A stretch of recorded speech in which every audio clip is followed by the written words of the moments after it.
Good afternoon, everybody. Thank you very much for joining us and welcome. I'm Petula Allison. I am the co-chair of the APM's Portfolio Management SIG.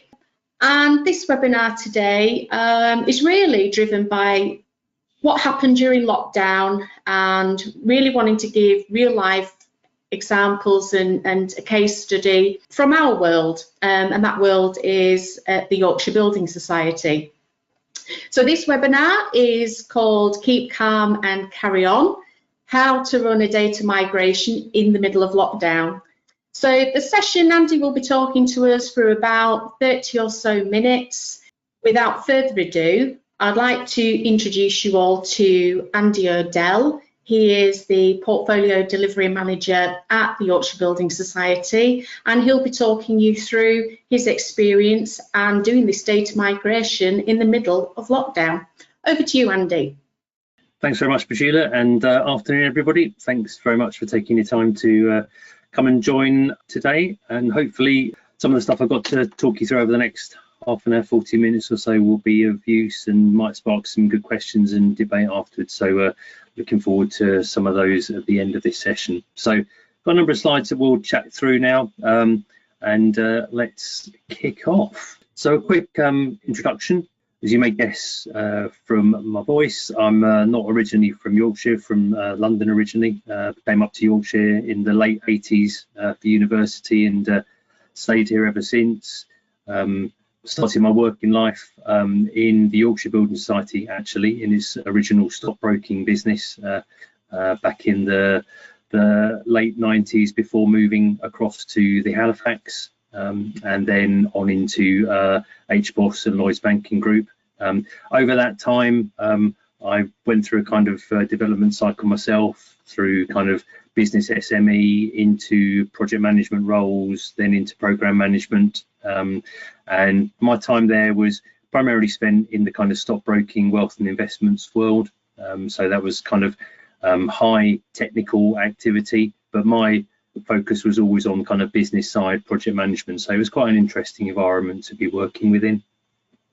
In that time, I've done a lot of work across product and proposition development, software and hardware integrations and procurement, mergers and acquisitions, data integration and migration, and a lot of regulatory work, because obviously, this has always been in a high regulatory environment. So as Petula says, I'm now a portfolio delivery manager working for Yorkshire Building Society. And a lot of the work that I've been focused on over the last few years has been in a kind of big integration program we've had running, subsuming one of our subsidiary businesses, the Norwich and Peterborough Building Society, into the main brand. And just as kind of outside of the world of work, music's quite big for me. Well, it was, before while we were still able to go out and do stuff, but also, enjoy good food and drink, and trying to keep control of myself through all of that as well. So a quick intro to YBS and to this piece of work. YBS currently third, I think, in the top 10 building societies. We're head office between West Yorkshire and Cambridgeshire, and currently have about a quarter of our workforce working remotely. I'm sure that's something you're all familiar with. Our product offerings are primarily in the mortgage and savings lines. We also have a share plans business that we operate as well. Our primary channels, again, quite familiar, I'm sure, digital app, online, phone, but we also have a large face-to-face presence through our branch network. And the work we're going to be talking about here today was a 2-and-a-bit-year program of work to outsource administration of a part of our mortgage business. So when we outsourced that, we needed to think about the process we went through in order to kind of manage the extract and transition of that data for customers, their accounts and transactions to a third party we'd appointed. Because of the size of that activity, it was defined by our regulator, the Financial Conduct Authority, as a material outsource, which meant that we had pretty high standards of care and due diligence that we had to put around that work to ensure protections of customers and outcomes for their accounts and their financial interests. Also, probably worth, just as a contextual piece, thinking that the third party we'd appointed to take this data and run the service for us was not geographically co-located to us, so they were in a different part of the country. So over the period of this couple of years, the joint project team had been used to operating in an environment where they were doing lots of travel to do face-to-face workshops at critical parts of the plan, whether that's through kind of requirements gathering or solution design and definition. So we were used to be doing a lot of traveling and moving around. So before I get into the detail, I thought it'd be worth spending a bit of time just talking about data migration as a core project management skill. So this slide is trying to talk about three factors that drive that. The first kind of business drivers that apply across sectors. So organisations consistently evolve and reshape themselves, whether those are through mergers and acquisitions or buyouts, internal restructuring or the outsourcing of parts of business, through modernisation of their own kind of legacy technologies or upgrades of those, or through more fundamental remodelling of bits of data within the organisation itself. There are a number of core sort of critical success factors you can think about. Coming off those, you need to be really clear on what your business outcomes are that you're looking to drive and achieve. You need to have a clear and structured approach to the way you're going to apply harmonisation of data and cleansing of that data from one place to another. You need to be really clear about what your to-be environment is going to look like. So when that data lands, wherever it's going to, what's it going to do, how is it going to be different for customers. You also need to consider the kind of levels of customization that you're going to be putting into those solutions. So when you move customer data into the receiving platforms, how are you going to change that? You need to think about whether you're adopting or adapting that environment. So are you taking solutions off the shelf, or are you looking to manipulate them and change them? And you can also think about whether you're building or buying the solution, the technical solution you'll use for moving that data from one place to another. And within all of that are the kind of tools and methodologies that you will use to kind of manage that process. And managing data migrations requires kind of core change disciplines, but also a number of specialist skills. So, we'd all recognise probably the need for structured approaches to managing, creating, defining and running different work packages. You need good and strong relationships with your business analysts, the ones who are going to be going off down into the weeds, getting into the rabbit holes of the detail of the data. You yourself will need familiarity with the kind of software build and test processes. How do they run? What are the things, what are the gotchas you've got to be thinking about and looking out for? Your own leadership and communication is going to be really important, because you will be standing as the one at the top of the ship, leading this all the way through. And it is true here that some experience of data migration as an operating landscape is absolutely, it's really, really beneficial to you. If you've done these before, you will have experience of the things that can go wrong, the things that go right, and the stuff that can make a difference for you. And just at the bottom of this slide, got a sort of simple graphic which just talks about the kind of the life cycle through data migration. So after you've done your analysis and design and data extracts and build, you then go into an iterative cycle of running those extracts. You cleanse the data, you validate it, you load it and reconcile it. It throws out issues, you go back to the beginning, you start again, and you keep going around and around that loop until you get to a point where you're ready to implement. So implementation for data migration will always have a point in time at which it will happen. So there'll be a point at which you will stop the music and data will be static in order for you to go through the process of formal extract, reconciliation and transfer from your kind of host organizational platform to the receiving organisational platform. And that's true, I think, in my experience, regardless of how much kind of pre-staging you might do of software to do the transition, or changes within the operating environment that are required in order to receive it. You always have to have a point in time at which it happens. So these are pretty time-sensitive activities. Traditionally, you'd think about doing these at a weekend because they give you your longest period of operating time. In big data migrations, you're talking about movements of some pretty eye-watering size and volumes of transactions and data. So you need large periods of time in order to do those. Probably the most critical piece here relative to this presentation is that traditionally you would always do that kind of implementation physically co-located. So you'd all be in the office, you'd be having your experts and SMEs from your business teams, the ones who know the information. You'd have your technical experts who've written the code and the guys who really understand the widgets and how they're going to make the thing all work. So when you find and hit problems over those implementation weekends, you're able really rapidly to mobilize the people you need to work through the issues and drive out the solutions.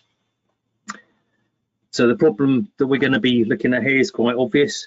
How do you do that in the middle of a lockdown situation where everybody's working at home, sitting in their kitchens and living rooms and offices, wherever it might be, in order to do that work?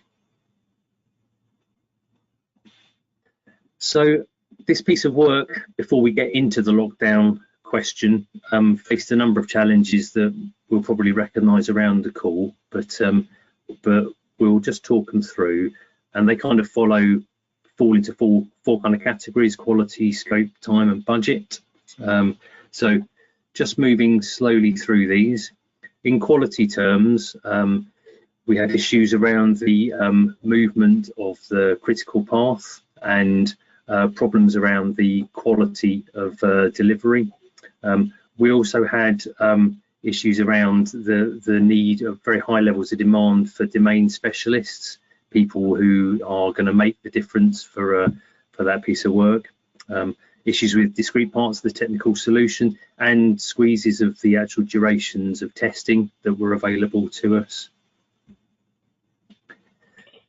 In scope terms, we'd look to adopt rather than adapt the solution the supplier had provided. So that was quite a simple operating environment because we knew what it was going to be that we were moving customer data into, but that actually drove us to have to think hard about how we manage changes to our internal processes. And we did see quite a number of late identification of requirements coming through the process. Also, I mean, it's a 2-year piece of work.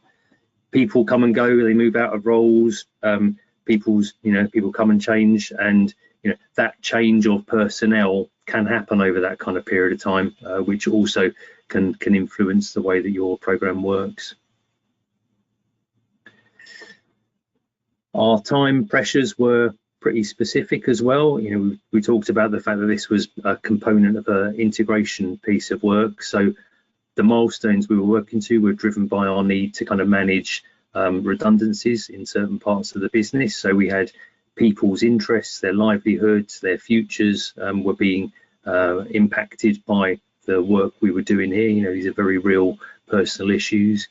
It was an integrated deliverable within a bigger portfolio of work, and there were multiple dependencies coming off the back of this program that fed out to other pieces of investment activity. So there were pressures from that perspective. And of course, our supplier as well had teams scheduled to be moving on to other assignments as well. There was no open-ended commitment to just carry on going and going. Our budgets were driven by commercial agreements with our third-party supplier, which drove actually some good constraints but minimal contingency opportunities. We saw a large number of change requests. Again, it's a 2-year piece of work. If these things happen, everybody will recognise that, but change requests introduce levels of uncertainty and movement in the environment. And the benefits and the outcomes that we were getting from this work were also baked into our corporate plan.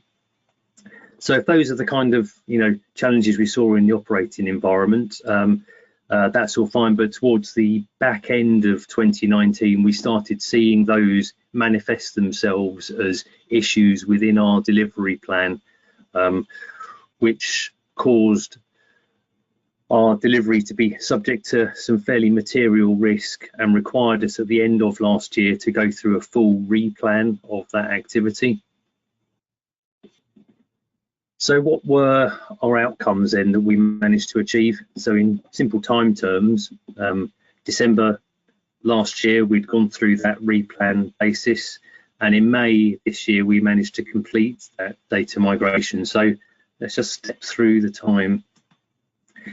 So back in December, we'd kind of done a reconfiguration of our plan. We'd thought about our exit dates. We'd locked in deliverables from our supplier and our internal resources, been back through our business case and the supporting commercial arrangements, and imposed a good and transparent kind of MI package on top of the work that was being managed, and taken some fairly firm control on change requests both internally and externally. Into the beginning of this year, and we were on kind of daily management of that delivery plan. We had kind of lots of face-to-face work with our supplier to get through that delivery plan, on-site management, but we had a very small amount of tolerance in the plan. We'd also worked hard with our internal teams to get the right level of governance and assurance oversight. February is the same kind of story, continuing to manage the plan, and the supplier, the tolerance levels are pretty low, and you can probably guess where this is going next. In March, obviously, lockdown happens, and we're suddenly faced with the stopping of face-to-face working, no business travel, colleagues having to quarantine if they're ill, closure of schools and the impact of that on individuals both within the team and all of the supporting functions, and actually not only minimal but quite varied access between different organisations and different teams within organisations about the way that they used either kind of web conferencing, video conferencing, or other collaboration tools. At the time in March, we were unclear, obviously, how long that was going to last, but clearly, it went all the way through to the point we got to implementation. But through March, we continued to manage minimal tolerance on the plan. We finished out the test plan that we'd been running up to that point, the test iterative cycles, and we're going through the process of thinking about our readiness to enter route to live. In April, we finished all of our testing, ran through a set of dress rehearsals, revised our resource plan, issued our customer notifications, and completed our regulatory approvals, which took us to a go live in May as we had set out. So how did we do it?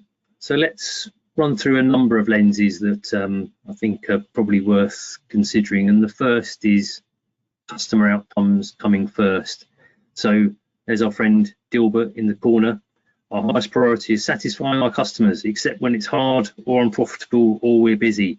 And that's talking to the real fundamental here, which is that, it's easy to say, but often very hard to do in practice.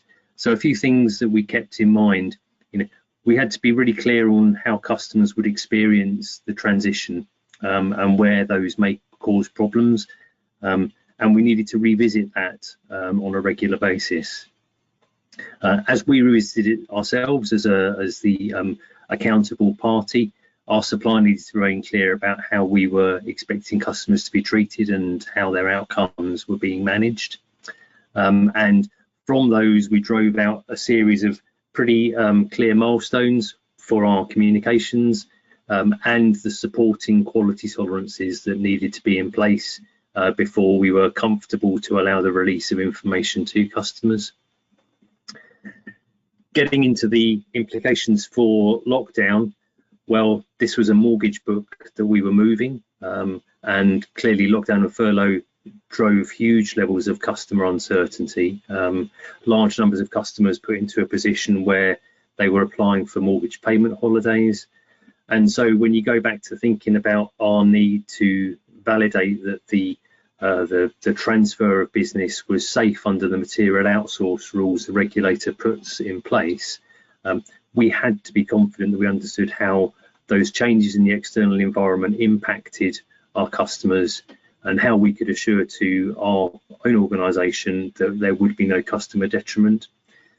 In doing that, we essentially went back to brass tacks, went back through all of our comms, reworded, reapproved those through our internal governance. And the great outcome for us there was that when we did release those to customers, actually our level of customer contact and our complaints were much, much lower than we had forecast. So, you know, it really tells the story that, you know, keep coming back to those core things, you know, make sure your customers know what they're getting, make sure you can put yourself in their shoes. If it was happening to you, what would you want to have done to yourself? Those are good proxies to use. The second lens is probably an obvious one. Manage your plan. A properly managed plan underpins your success, but it's easy to fall away from. So, do you understand it at the lowest level of detail? You know, are you really clear who owns the components within that plan? Have you assigned unambiguous ownership of tasks out to your business teams? And I mean, I say make sure it's not you. You know, there will be some things in that plan which are your responsibility to own and oversight. But you know, I've seen too many instances in my career where plans are predominantly assigned against the project manager. That's not the right outcome. You know, your job is not to be a busy fool. Your job is to be in charge and oversighting the work that's happening. And really, you need to make sure you've walked through that plan as many times as necessary to ensure that everybody who you've got named or owned in there knows what's expected of them and is ready to be working for you towards that overall outcome. So having put your plan together, you then got to think about what your contingency is, you know. So there's no point having a plan that just talks happy path, because it won't happen. At some point, something will go wrong. So, you know, you need to have thought through the unhappy path scenarios. You need to have made allowances for them in your planning and estimation. And you need to know what your escalation pathway is going to be when you hit issues, because you will. You know, and anybody who tells me that that's not going to happen, quite frankly, I'm not a believer in that one. I've been here too many times. And the third part, which gives me an opportunity to get a picture of Metallica into my presentation, is you need to rehearse your plan. You know, this is a stadium rock band who are playing in the smallest dressing room because they need to know what they're doing. They need to be tight, they need to be on the money, and everything needs to work as clockwork. And the same is true, you know, an implementation plan that you're going to be running over that constrained time period. You have to rehearse it. You have to know what's happening when, you have to know who's on point. You have to make sure that every minute counts within that plan. You need to know where is your contingency within the plan. There will be periods where you've probably baked in a little bit of fat. That's the right thing to do. But you've got to know where that is so that if those contingencies come to pass, you can make your time back. Or equally, if you're using it up, you know where your hard line cutoff is. You need to know where your critical path is. You need to be flexible and creative with your plan. Use the team around you. You know, they're the experts, they're the SMEs, they're the ones who know the little technical widgets and the shortcuts that might be available to you. You need to be ready to fail fast and fix forward. And you have to use your dress rehearsals when you're data migrating to remove as much ambiguity from that plan as possible. So when you come to your big bang implementation weekend, you're pressing go and you really know exactly how it's going to be working. The third part really is that you need to trust and empower your team. You know, lockdown imposed new ways of working for everybody overnight. And if you were doing a program of work about cultural or behavioural change, you would be planning that over a long period of time and not just flipping it on. But, you know, we all had to adapt at a very short notice, you know, and we relied on the team to be their best selves. So we adopted some basic principles. allow colleagues to be as flexible as they needed to manage their own circumstances, because I don't know what they're up to, I don't know what the pressures are that they're under, but I know that if I was in their situation, I would want my my team around me to be considerate of it. You need to ensure that your roles and responsibilities of people within your team are really clear and unambiguous, particularly where your supplier are involved, you know, and so that applies for everybody. Are you able to look across everyone of that team and you know exactly what you're getting from them and they know what they're getting from you? You need to think about your key resources, and there will be on every piece of work people who you just can't do without. Your key business SMEs, your key technical resources. In a lockdown situation, we had to think hard about giving them space and support to operate.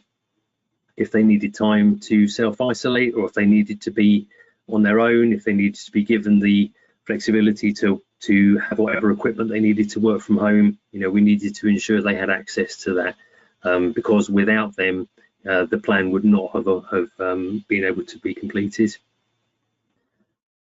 And the final point on the team is think about your bench. So you've got your A team that you're out there doing the job day in, day out, but you know, in this situation, what if one of them had got ill? What if somebody suddenly had shielding responsibilities they had to take on?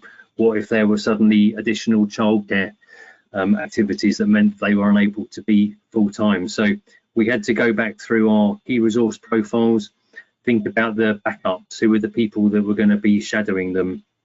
And yes, that drove some extra cost into the plan, but it was the most straightforward way of ensuring that if we lost key resources, we knew that we had people who could step into those roles, even when it came down to thinking about running the actual implementation plan over the migration weekend. We'd been through a process of dry running that with the B team so that they knew exactly what was required for them. We thought about clarity on communications, and this slide really is just talking about the 4 methods of human communication: verbal, non-verbal, visual, and written. And clearly, you know, we use all of these subconsciously. You know, they're just what we do. But when one of those is removed, how do you compensate? What are you going to do? How are you going to manage within that situation? You know, we took the approach of encouraging our teams to lead in the adoption of the responses that we came out, so they felt like they were both sort of the first adopters and the individuals who were leading the way. When you take out 25% of your communication capacity without realizing it, you have to increase the focus on the other methods that you are going to be using and relying upon. And you need to be really, really sharp on your basic disciplines. Are your actions recorded and tracked? Are the commitments that you're making followed up? Is your plan accurate and up to date? You know, the need to keep your admin right is really, really essential. You know, we thought about the tools that were most available. We talked earlier about you know, people being in different places with different collaboration tools and technologies, but you know, you need consistency in this area. So between your own teams, with your suppliers, if you're using them, adopt the most appropriate tools that are available and that are reliable and that people can access and use easily, and stick with them. You need to be ready to deal with conflict. It's about taking accountability, taking ownership, and always remembering the bigger picture that you're working towards. And you need to think about the impact of losing some of those visual clues. You know, when you're sitting around a table and you see the kind of shifting eyebrows and eyes, you know, I didn't quite understand that. How do you know that you've ensured your team are thinking and operating and working in the same way when you only have verbal or written communication to rely upon? The 5th area that we went on to really focus on was getting our organisation fully behind us. You know, they're your single biggest support network. a piece of work like this is a big financial investment. It's delivering material benefits to the organisation, so they have a vested interest in making it happen. And again, I think a lot of us on the call probably will recognise that at times this job can be a bit lonely. You can feel like you're the one stuck out on a limb. Well, we took completely the opposite approach here. We tried to bring them as close to us as possible to get the amount of support and momentum and impetus around us to really help us deliver the outcome. The first was really working closely with our internal audit teams, our first and second line assurance.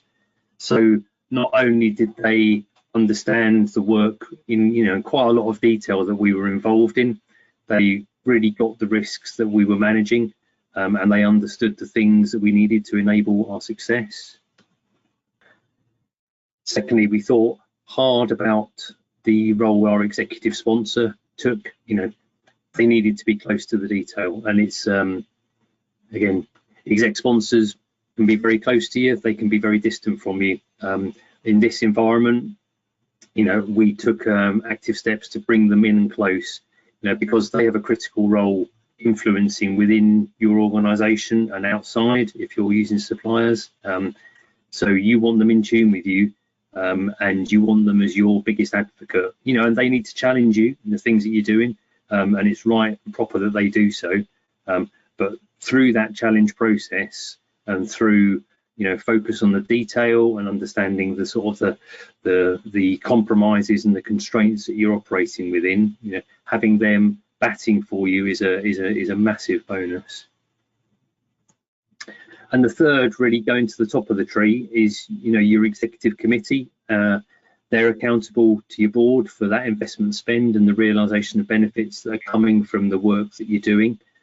So we ensured they understood the pressures that we were under. They understood how that external environment was creating particular issues for us, and we made very sure that they felt like they were taking part of the risk with us.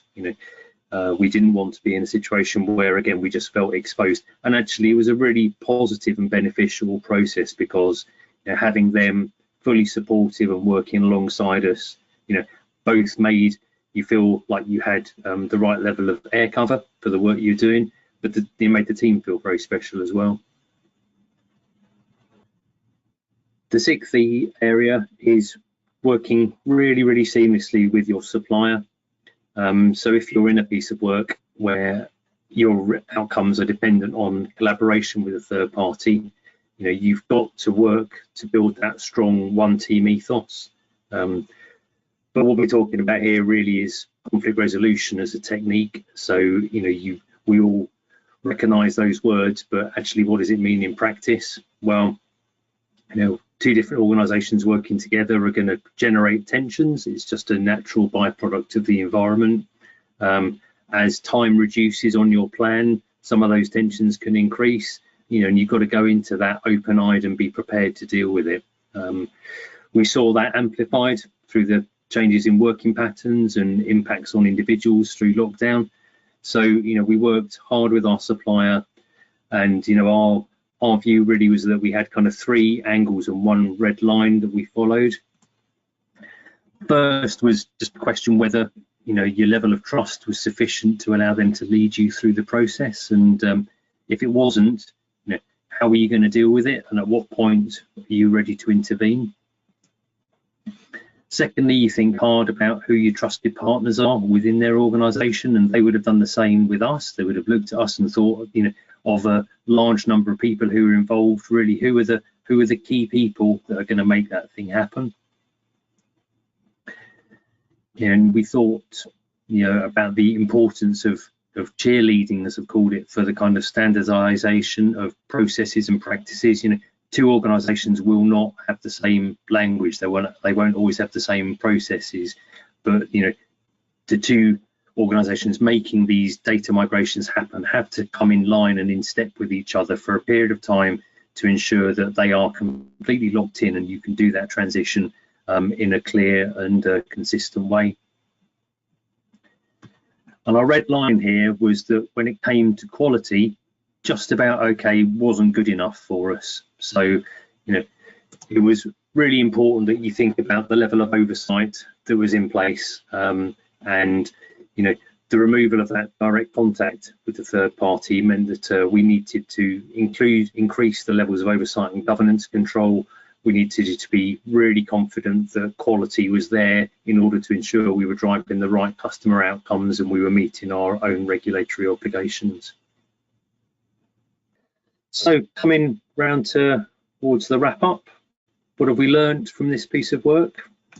Well, you know, everyone's saying it, but it's true. What was unthinkable 6 months ago has become normal, you know, so we talk about change curves. It's a massive part of our jobs, and actually this was a real exercise in going through the curve really quickly and objectively recognizing where different people and different teams were on that process and thinking about our relative risks that we were creating as we were going through the process.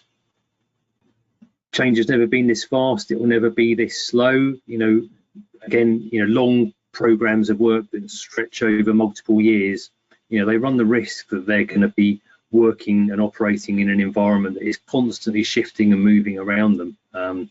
And, you know, as change leaders, our job is to be responsive to that when it happens, to be able to kind of roll with the punches and help enable the organisation to come out and drive the right outcomes.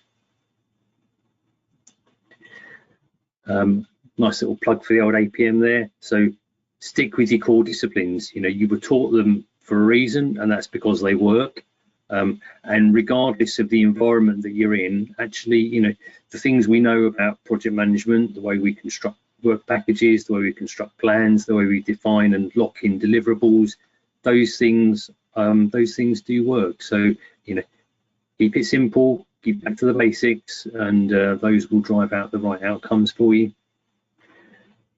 And your people are your strongest asset. You need to trust them. Again, maybe an obvious statement, but we don't always see it happening. You know, empowering your teams, allowing them to lead the change for themselves, allowing them to feel confident in your leadership will build you a high-performing team. It will build you trust, and it will build you the level of confidence that you need to actually make these things happen. And probably I'll just finish up with a quick snap, which is, you know, don't forget your customer is your most important stakeholder through all of this process. So that was it for me. If I've not talked too fast at you or rattled through that at too great a pace, and I'll just hand back to Petula now for any questions. That's great. Thanks a lot, Andy.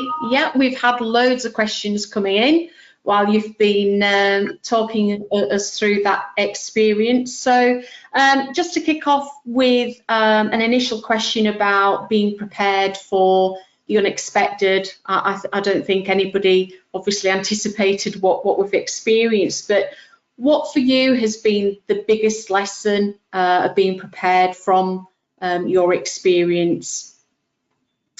So of the things I've just talked through, I mean, the one that stood out for me actually was the value of getting the organisation behind you. As I said, sometimes project management can feel like it's a bit of a lonely job, and you're always fighting to make things happen. So actually, you know, bringing teams alongside you to provide you with that level of support, and you know, your audit team actually can be incredibly beneficial because, you know, red audits, when things go wrong, drive outcomes, and you can use those to actually get the best level of outcome for yourself. So you know, working with people, thinking about behaviours, knowing how people are going to operate, but also, you know, you use people around you. They're really beneficial. Okay, thank you. So some of the questions, they range from some technical stuff around managing the data migration to some traditional aspects around benefits management and when you're rebaselining the plan. And thank you, Ashok Online, for your numerous questions. So the first one on the technical side of things was, how did you overcome the issue of the data going stale once you'd cleaned the data and before it was ready to be loaded into the new system?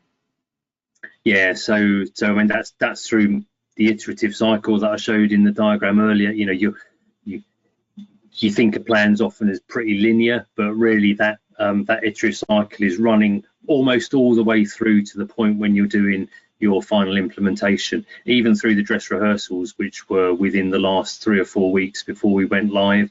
You know, each dress rehearsal would drive out issues. We'd see things that we hadn't seen before, you know, and you're always shortening the amount of time that you have to respond to those, but you're using that time to continue refresh, reevaluate the data. You know, we'd put in place things like stops on the levels of updates customers could put into their account just ahead of migration, so that you're kind of black bagging the customer data so that you know your baseline is static. But that iterative cycle is the thing that wins you there. Absolutely.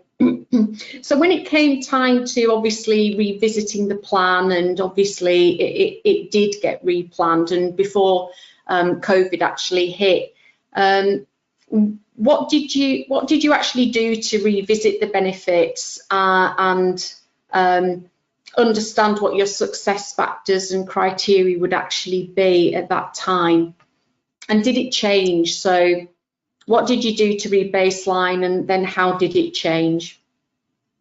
Yeah, well, our benefits were really, you know, they didn't really move an enormous amount because it was driven by reduction of cost. So the thing that changed there was the point at which you were able to realise that cost. Some of those things moved to the right, so that changed some of those profiles within the year, as it were, but the actual outcomes that we were delivering were always the same. The process of rebaselining the plan for us was all about confidence in our ability to achieve it. You know, and I go back to the point I made about, you know, you walk through it, you walk through it, you walk through it, and then you walk through it again until you're really certain you've driven out either every level of ambiguity from it, or you've identified the points within that plan where you've done as much as you can, and you've got to walk into it going hands up. You know, some of this stuff may still come back and bite us, but when we're presenting our revised business case back to our kind of executive for their confirmation and approval, and then giving us extra budget and all the rest of it, they can see the constraints within which we're operating.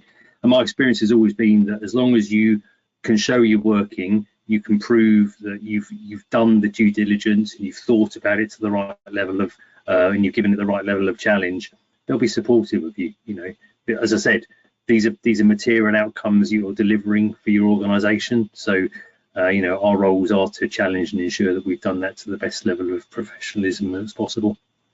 Mm. Do you think it, or did it sharpen the success and quality criteria as a result of what happened? Yeah, absolutely. So as I said, the point at which we suddenly knew we were dealing with a changed environment for our customers meant that we had to be much more considerate about the outcomes we were driving for them. So those did definitely change the criteria. I mean, I think they were always there, but they certainly made us much more aware of the need to refocus on them. So as I said, we went back and we went back through all of the customer comms and put ourselves in the shoes of so I'm a mortgage customer who's just gone into, I've been put on furlough, I've had to apply for a payment holiday, and then I'm going to get a letter through the door telling me that my mortgage is being moved from one place to another. How am I going to feel about that? Well, you can still justify it, and the regulator would expect us to be able to continue to operate and run our businesses and do the things that we need to do in order to stay in business and stay profitable and sustainable. But they also expect us to be really cognizant of the way that customers are being managed through that process. So those critical success factors were definitely, if it was a contrast button on your old telly, you've been turning it right up to 11 in order to ensure that you really understood it. For those of you who don't get that reference, look it up on the internet. You got those. Okay. So moving on to another question, and it was around the risks associated with it, and How did you actually get ownership for some of those sort of red risks, if you like? Because some of them were facing into third parties. How did you do that? So again, it goes back to the point I made on the plan about, you know, business ownership. So yeah, we were outsourcing the business to a third party, but we are still the accountable entity as far as the customer is concerned. So therefore, you have to have people within your business who are accountable to the regulator for that, even though the administration is done by another organisation. So actually, your job is to work out who those individuals are, to ensure they're front and centre of your planning and your organisation that you're doing with your third party. And you know, the risk management then falls to them ultimately, because when the project falls away, when it doesn't exist anymore, when you've finished your thing and done your PAR and sent it all in and tied it all up, all that's left is your business owners. So they're the ones who've got to be confident they understand what's been done in their name. They've got to be clear about the compromises that you've made along the path, because there will be some, and you need to have them as part of that decision-making process. Again, you know, you won't succeed if you force solutions onto your business owners. You will succeed if you bring them into the process so that they feel like they are driving outcomes that they are actually have been part of the process of working out. And your risk management falls from there, basically, because the things that you see, the things that you've got to manage day by day, week by week, month by month, you know, your business owners understand. And it doesn't mean they like them, but they, you know, you've got a much better chance of managing it and being able to have that conversation up into your kind of exec levels of your organisation to get your approvals to proceed through what are, you know, risky activities in moving data from one place to another. If your, you know, your business facing owners are looking at them, their SLT and their exec and going, that's fine, yep, we've worked with the project team, they understand, you know, we know what's coming here. Okay. The last question I'll go to Andy. It is really understanding what extent did the technical team actually get involved and lead the replan? Probably not enormously, if I'm being honest. You know, the technical, I mean, if we're talking about the technical team in terms of like the coders and the guys who are writing and cutting the extract. So they didn't really get involved a lot in the specific replan. You know, we needed them to be clear about the sort of the data extract work that they were cutting, and you know, we had to have them involved to a slightly larger degree because we were seeing large volumes of kind of queries coming out of some of that iterative process that I talked about earlier. But the confidence in our ability to actually complete the plan was broadly a business side thing that we did, albeit with the right level of input from the technical team, so that we knew that we were giving them enough time to go through those kind of data cleansing activities. To, you know, you end up with a massive backlog of stuff to trawl through and queries here, there and everywhere, and you can help influence some of that. You know, you can help the technical teams look at the range of queries that are in there and how much of it is noise, how much of it is absolutely fundamental stuff about your customer outcomes. So, you know, and your technical teams will need that level of business leadership from you, because, you know, if you stand back and just let them kind of run that plan themselves, well, you know, you're not doing the right level of oversight and you're not helping them actually in that process. Absolutely. Thank you. I think that brings us to an end. So I hope you've all enjoyed that and the experiences of delivering during lockdown. Thanks again to Andy, his first foray with the APM. Thank you very much. I've experienced it, but hearing it told like that, it does put a different angle and slant on it. So thank you very much for that. Until the next time.